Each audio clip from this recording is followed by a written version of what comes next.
दर्शकों, स्वागत है आपका खबर फेस टू फेस में। इस समय मौजूद है मालवनी गेट नंबर 8, जहां पर सूफी बाबा ईरानी चाय का उद्घाटन हो रहा है और इसको हमारे सांसद श्री गोपाल शेट्टी जी के हाथों हुआ है। आइए हम उससे बात करते हैं।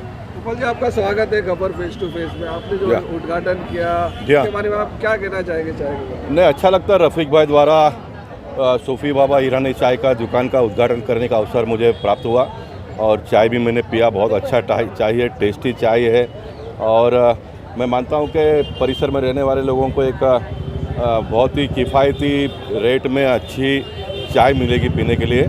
और ये चाय पीने के बाद में जो लोगों के दिमाग में थोड़ा मैला भरा हुआ है वो निकल जाएगा और देश के साथ में मालवनी के लोग भी चलने लगेंगे।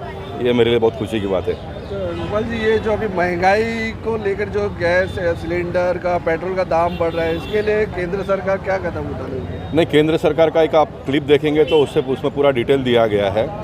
जहाँ जहाँ राज्य सरकार के लोग बहुत ज़्यादा वैट का रेट बढ़ाया हुआ है लोगों ने। महाराष्ट्र की अगर बात करेंगे तो 80 रुपये में से 33 रुपया तो महाराष्ट्र सरकार को ही जाता है। केंद्र सरकार को सिर्फ 17 रुपया मिलता है और 20 रुपया जो है वो उसका रेट है। 30 रुपया पेट्रोल का रेट है, 33 रुपया महाराष्ट्र सरकार को मिलता है और 17 रुपया सिर्फ केंद्र सरकार को मिलता है। तो जो राज्य में बहुत ज़्यादा रेट है वो राज्य के लोगों ने अगर वैट कम करते हैं, समझो महाराष्ट्र की सरकार अगर 5 रुपये भी वैट कम करती है तो महाराष्ट्र के लोगों को सस्ते तेल मिलने में आसानी हो जाएगी।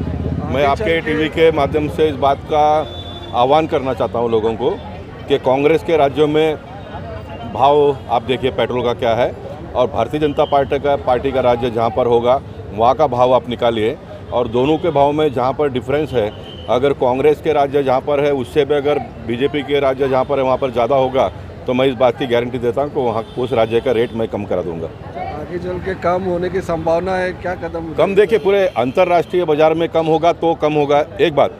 और दूसरी बात, मोदी जी 2014 में प्रधानमंत्री बनने के बाद में कोई भी टैक्सेस उन्होंने बढ़ाया नहीं है, इसलिए जो बाकी सारी चीज़ों का जो महंगाई कंट्रोल में है तो उसका एकमात्र कारण ये भी है कि कोई टैक्स बढ़ा नहीं है। उसके बावजूद करोड़ों लोगों को उन्होंने घर बना कर दिया, करोड़ों लोगों को उन्होंने गैस का बाटला और सिलेंडर की व्यवस्था, कनेक्शन की व्यवस्था की। बाकी 10 काम उन्होंने किया है लेकिन किसी भी प्रकार का टैक्स न बढ़ाते हुए किया है। लेकिन ये बात भी उतनी सही है कि अंतर्राष्ट्रीय बाज़ार में तेल का भाव कम होने के बाद में भी अपने देश में कम नहीं हो रहा। तो एक उसका कारण ये है कि वहाँ से जो पैसे मिलते हैं वो ये सारे गरीबों के काम में लगाने का काम सरकार कर रही है। अब पेट्रोल का रेट अगर कम भी होगा तो बोलेगा पेट्रोल तो कौन है, बड़े पैसे वाले लोग यूज़ करते हैं, उसको आप क्यों ये करते हो? तो ये भी इस प्रकार का आरोप लगता है। लेकिन बड़े पैसे वाले लोग अगर गाड़ी वापरते हैं तो उनका पेट्रोल थोड़ा और डीजल का रेट महंगा है, लेकिन वो पैसे में से गरीबों की सेवा हो रही है, ये भी उसके पीछे एक बात है। लेकिन अगर डायरेक्ट अगर मैं कहूँगा तो कुछ राज्यों में वैट के हिसाब से बहुत ज़्यादा भाव बढ़ा है, तो वो राज्य की सरकारों ने उसको कम करने की आवश्यकता है। बहुत बहुत धन्यवाद हमसे बात करने के लिए।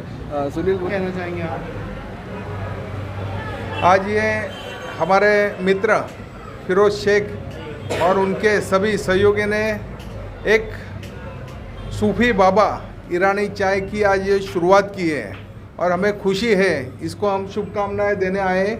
अभी थोड़ी देर पहले हमारे आदरणीय खासदार गोपाल शेट्टी जी इसका उद्घाटन करके गए और यहाँ आने के बाद हमको ये भी मालूम पड़ा कि ये जो चाय का मसला है ये शायद मंडे, ट्यूसडे, इस दिन फ्राइडे, इस दिन भी फ्री दिया जाएगा, 3 दिन फ्री दिया जाएगा और काफ़ी अच्छा संकल्प है और इसके हमें खुशी है क्योंकि हिंदुस्तान की आज की जो राजनीति है वो चाय से शुरू हो गई और वैसे तो बहुत पुराने ज़माने से राजनीति और पूरी हमारी दिन की शुरुआत चाय से ही होती है। तो हमें ये चाय पी के एक लोगों में एक ताजगी आ जाएगी, लोगों में एक अच्छे विचार आ जाएंगे और ये जैसी जैसी चाय पीते जाएंगे लोग, जो भारतीय जनता पार्टी के जो यहाँ शुरुआत की थी नरेंद्र मोदी जी ने एक चाय पे चर्चा करके एक कार्यक्रम शुरू किया था और उस चाय के चर्चा के दौरान नरेंद्र मोदी जी ने पूरे हिंदुस्तान के जनता को, 130 करोड़ जनता को एक अलग संदेश दिया था। वैसे ही मालवनी की आने वाले समय में तरक्की होने के लिए, मालवनी की अच्छे सड़कें बनने के लिए, मालवनी के अच्छे गटर बनने के लिए, मालवनी की जो पानी की समस्या है दूर होने के लिए और जो कनेक्टिवली मालवनी में जो होनी चाहिए रोड की, बड़ा दुर्भाग्य है। आने वाले समय में ये चाय पी के लोगों में एक नई जागरूकता आएगी और मालवनी का अच्छा विकास होगा। मैं आज बहुत खुश हूँ कि इतनी छोटी सी हमारी ये चाय की दुकान है हमारे मित्र की, रफ़ीक भाई की, और खासदार जो कि पूरे उत्तर मुंबई के खासदार है। और दूसरी गर्व की बात यह है कि पूरे भारत में नंबर 1 खासदार हमारे गोपाल शेट्टी जी है। वो एक छोटे से कार्यक्रम में हमारे आए और उन्होंने इस कार्यक्रम की शोभा बढ़ाई और हमें आशीर्वाद दिया है। तो हमें उम्मीद है कि हमारा कारोबार तो बढ़ेगा ही, लेकिन इतने बड़े आदमी हमारे पास आए इसलिए हमारी हिम्मत और हौसला बहुत बढ़ गया है। इसलिए मैं उनका और उनके पार्टी के सभी कार्यकर्ताओं का, पदाधिकारियों का बहुत बहुत शुक्रिया अदा करता हूँ। धन्यवाद। आपको मुबारकबाद देते हैं कि आपको 48 वार्ड के वार्ड अध्यक्ष की पद मिली है। इसके बारे में बताइए। अभी जैसे लोग यहाँ पे थोड़ी सी नींद लग गई ऐसा लग रहा है, तो ये सूफ़ी चाय चालू करके लोगों में ताजगी भरने का काम चालू किया है यहाँ पे। और ये ईरानी चाय पीने के लिए लोग रात को दिन को फाइड ही जाते थे। अब मालवनी में चालू है, लोगों का ट्रैवल बचेगा, टाइम बचेगा और काम करने में और मज़ा आएगा। ये चाय चालू करने के लिए इनको शुभेच्छा देता हूँ नया शॉप चालू करने के लिए, और ऐसे ही हम लोग सब मिलके काम करते रहेंगे।